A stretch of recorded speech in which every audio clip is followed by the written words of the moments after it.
ഞങ്ങൾ കൃത്യമായ ഞങ്ങളുടെ നിർദ്ദേശങ്ങൾ ഗവൺമെൻറ്റിലേക്ക് കൊടുത്തിട്ടുണ്ട്. അതായത് ഇത് ഈ പുനരധിവാസം എന്ന് പറയുന്നത് സാധാരണ ഒരു പുനരധിവാസം പോലെ ആകരുത്. കാരണം ഇതിൽ ഒരുപാട് പേർ വീട്ടിൽ വരുമാനം ഉണ്ടാക്കുന്ന ആൾ നഷ്ടപ്പെട്ട വീടുകളുണ്ട്. അവരെന്ത് ചെയ്യും? വാടക കൊടുത്താൽ വാടക വീട്ടിൽ പോയി എന്ത് ചെയ്യും? കുഞ്ഞുങ്ങൾ മാത്രമായവരുണ്ട്, അനാഥരായ കുഞ്ഞുങ്ങളുണ്ട്, പ്രായമായവരുണ്ട്, മക്കളുടെ മക്കളും നഷ്ടപ്പെട്ടവർ. അവർക്ക് സ്വയം തൊഴിലെടുത്ത് ജീവിക്കാൻ പറ്റാത്ത സാഹചര്യമുണ്ട്. സർക്കാർ ചെയ്യേണ്ടത് ഒരു 400-450 കുടുംബങ്ങളാണ് ഇങ്ങനെ വരുന്നത്. ഓരോ കുടുംബത്തിൻ്റെയും സ്പെഷ്യൽ കേസായിട്ട് പരിഗണിച്ച് ചെയ്യണം. അതിൽ കുറേ കുടുംബങ്ങൾക്ക് കുടുംബനാഥന്മാരുണ്ടാകും.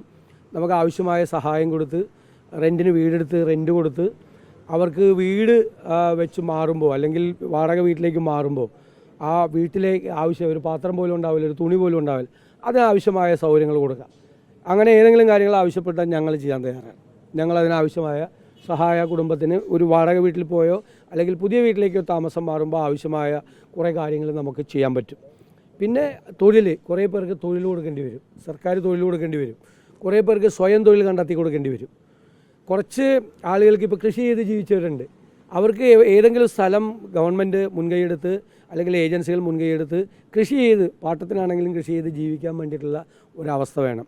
അപ്പോൾ ഇങ്ങനെ റീഹാബിലിറ്റേഷൻ എന്ന് പറയുന്നത് ഞങ്ങൾ ഉദ്ദേശിക്കുന്നത് കൂടുതൽ സ്ഥലമെടുത്തിട്ട് കുറച്ച് പൊതുവായ സ്ഥലം, കുറച്ച് കുട്ടികൾക്ക് കളിക്കാനും സ്കൂളും അതുപോലെ ചെറിയ അംഗൻവാടിയും ഒരു പൊതുസ്ഥലവും എല്ലാം ഉപദേശിച്ചുള്ള ഒരു സ്ഥലമാണ് രാഹുൽ ഗാന്ധി ഉദ്ദേശിച്ച 100 വീട് കൊണ്ട് ഞങ്ങൾ ഉദ്ദേശിക്കുന്നത്. അപ്പോൾ ഗവൺമെൻറ് കൂടി ആലോചിച്ചിട്ട് വേണ്ട രീതിയിൽ ഞങ്ങളത് വളരെ ഫലപ്രദമായി ചെയ്യണം, ഒരു മോഡലായി ചെയ്യണമെന്നാണ്.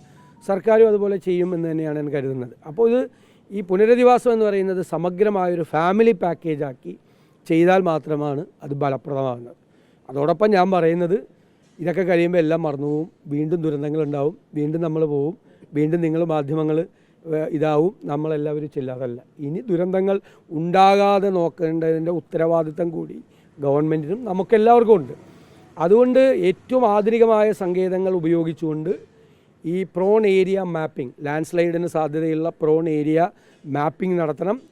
മണ്ണ് പരിശോധനകൾ അത്തരം സ്ഥലങ്ങളിൽ ജിയോളജി ഡിപ്പാർട്ട്മെൻറ്റിനെ, ഡിസാസ്റ്റർ മാനേജ്മെൻറ്റിനെ, കാലാവസ്ഥ പ്രവചന വകുപ്പിനെ എല്ലാത്തിനെയും കൂടിച്ചേർത്തുകൊണ്ടിട്ടുള്ള ആർട്ടിഫിഷ്യൽ ഇൻ്റലിജൻസിൻ്റെ സഹായത്തോടു കൂടിയ ഒരു വാർണിംഗ് സിസ്റ്റം ഉണ്ടാക്കണം. കേരളം മുഴുവൻ, വയനാട്ടിൽ മാത്രമല്ല, കേരളത്തിൽ ഒരുപാട് സ്ഥലങ്ങളുണ്ട്.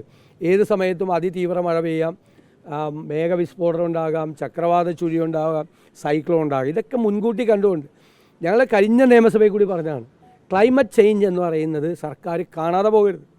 ക്ലൈമറ്റ് ചേഞ്ചിനെ ആധാരമാക്കി വേണം ഇനിയുള്ള എല്ലാ പോളിസി നയരൂപീകരണം നടത്തുന്നതിന് വേണ്ടിയിട്ട്. അപ്പോൾ അതുകൊണ്ടാണ് ഞങ്ങൾ കെയറെയിലിനെ എതിർത്തത്. ഇപ്പോൾ മനസ്സിലായില്ല എന്തുകൊണ്ട് കെയറെയിലിനെ എതിർത്തു. കേരളത്തിൽ 300 കിലോമീറ്റർ ദൂരം 30 അടി ഉയരത്തിൽ എംബാങ്ക്മെൻറ്റ് കെട്ടി പോയതാണ്. അതൊക്കെ ഉണ്ടാക്കാൻ പോകുന്ന ദുരന്തങ്ങൾ എന്തായിരുന്നു? പാരിസ്ഥിതികമായ വിഷയങ്ങൾ ക്ലൈമറ്റ് ചേഞ്ചിൻ്റെ, കാലാവസ്ഥാ വ്യതിയാനത്തിൻ്റെ അടിസ്ഥാനത്തിൽ ഗൗരവത്തോടുകൂടി നോക്കിക്കണ്ടുവേണം ഇനി പുതിയ നയങ്ങൾ രൂപീകരിക്കുക. ഇതാണ് ഞങ്ങളുടെ അഭിപ്രായം. ഈ കാര്യത്തിൽ ഉള്ള എല്ലാ നടപടികൾക്കും, സർക്കാരിൻ്റെ ക്രിയാത്മകമായ എല്ലാ നടപടികൾക്കും കലവറയില്ലാതെ ഞങ്ങൾ പിന്തുണ നൽകും. അതിൻ്റെ കൂടെ ഉണ്ടാകും. ഞങ്ങൾ ആ കൂട്ടത്തിൽ നിർദ്ദേശങ്ങൾ നൽകും. അത് സ്വീകരിച്ചു കഴിഞ്ഞാൽ നല്ല സന്തോഷമാണ്. എന്തായാലും അത് ഏറ്റവും ഭംഗിയാക്കി അത് നടത്തുന്നതിന് വേണ്ടിയിട്ടുള്ള ഇതുവരെ കേരളത്തിൽ കാണാത്ത ഒരു സഹകരണം ഞങ്ങളുടെ ഭാഗത്തുനിന്ന്. കഴിഞ്ഞ ദിവസം വി മുരളീധരൻ പറഞ്ഞത് ദേശീയ ദുരന്തമായി പ്രഖ്യാപിക്കാൻ കഴിയില്ല, അങ്ങനെ ഒരു ടേം തന്നെ UPA സർക്കാർ എടുത്ത് കളഞ്ഞു എന്നാണ് അദ്ദേഹം പറഞ്ഞതിൽ ചില സത്യമുണ്ട്.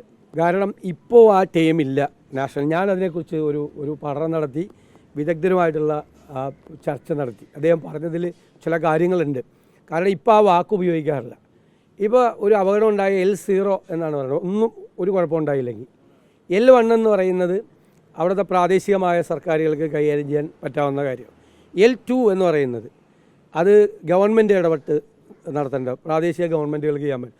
L3 എന്ന് പറയുന്നത് വലിയ നാഷണൽ ലെവലിൽ കേന്ദ്ര ഗവൺമെൻറ്റിൻ്റെ സഹായത്തോടു കൂടി ചെയ്യാവുന്നതാണ്. അതും ഈ ആക്റ്റിൽ, disaster management ആക്റ്റിലും L0, L1, L2, L3 എന്നൊന്നും പറഞ്ഞിട്ടില്ല. പക്ഷേ L3 എന്ന് പറയുന്നത് ഇൻ്റർനാഷണൽ കൺവെൻഷനാണ്, ഒരു അന്താരാഷ്ട്ര തലത്തിലുള്ള ഒരു കാഴ്ചപ്പാടാണ് ഈ L0 തൊട്ട് L3 വരെയുള്ളത്. അതിൽ L3 ആക്കി ഇതിനെ കാണണം. അപ്പോൾ കേന്ദ്ര ഗവൺമെൻറ്റിന് ഇപ്പോൾ നമുക്കിപ്പോൾ നാഷണൽ ഡിസാസ്റ്റർ എന്നുള്ള പേര് പറഞ്ഞില്ലെങ്കിലും നമ്മൾ എന്തുകൊണ്ടാണ് അത് പറയണത്? കേന്ദ്ര ഗവൺമെൻറ്റിൻ്റെ സഹായം ഈ ഒരു ഇതിന് കിട്ടണം. ഇതങ്ങനെ ആ L3 ലെവലിലുള്ള ഒരു വലിയ മഹാദുരന്തമാണ് നമ്മുടെ രാജ്യത്തുണ്ടായിരിക്കുന്നത്. അപ്പോൾ നാഷണൽ ഡിസാസ്റ്റർ എന്ന് പേര് വിളിച്ചില്ലെങ്കിലും ഇൻ്റർനാഷണൽ കൺവെൻഷൻ അനുസരിച്ചുള്ള L3 ആയി ഇതിനെ കണക്കാക്കി കേന്ദ്ര ഗവൺമെൻറ്റിൻ്റെ സംസ്ഥാന ഗവൺമെൻറ്റിൻ്റെയും പൂർണ്ണമായ സഹായത്തോടു കൂടിയാണ് ഇത് ചെയ്യേണ്ടത്.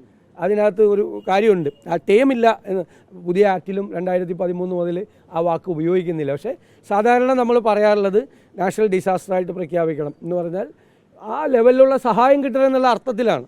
അങ്ങനെ പ്രഖ്യാപിച്ചില്ലെങ്കിലും കുഴപ്പമില്ല, ആ സഹായം കിട്ടിയാൽ മതി. നമുക്ക് നമ്മൾ നിൽക്കുന്നതിനടുത്താണ് മലയൻകീഴ് ഗ്രാമപഞ്ചായത്ത്. അവിടെ വീടുകളിലേക്ക് ഇങ്ങനെ ദുരന്തബാധിതരെ പാർപ്പിക്കുന്ന പദ്ധതിയുമായിട്ട് പഞ്ചായത്ത് പോവുകയാണ്. അപ്പോൾ കേരളത്തിലെ തദ്ദേശ സ്ഥാപനങ്ങൾ കൂടി അത്തരമൊരു ഇനിഷ്യേറ്റീവ് എടുക്കേണ്ടതില്ലേ എന്നുകൂടിയാണ്. ഉറപ്പായിട്ടും ലോക്കൽ ബോഡികൾക്ക് വലിയ പ്രാധാന്യമുണ്ട്, ലോക്കൽ ബോഡികൾക്ക് വലിയ ഇമ്പോർട്ടൻസ് കൊടുക്കണം. ഞങ്ങളും വയനാട്ടിൽ ചേർന്ന യോഗത്തിൽ മേപ്പാടി ഗ്രാമപഞ്ചായത്ത്, ബ്ലോക്ക് പഞ്ചായത്ത്, ജില്ലാ പഞ്ചായത്ത് അവർക്കൊക്കെ മേജർ റോളുണ്ട്. ലോക്കൽ ബോഡികളാണ് ഇതിൻ്റെ അകത്ത് മുൻപിൽ നിർത്തിക്കൊണ്ട് അവരുടെ കൂടി പങ്കാളിത്തത്തോടു കൂടിയാണ് ഇത് ഫലപ്രദമായി നടപ്പാക്കേണ്ടത്.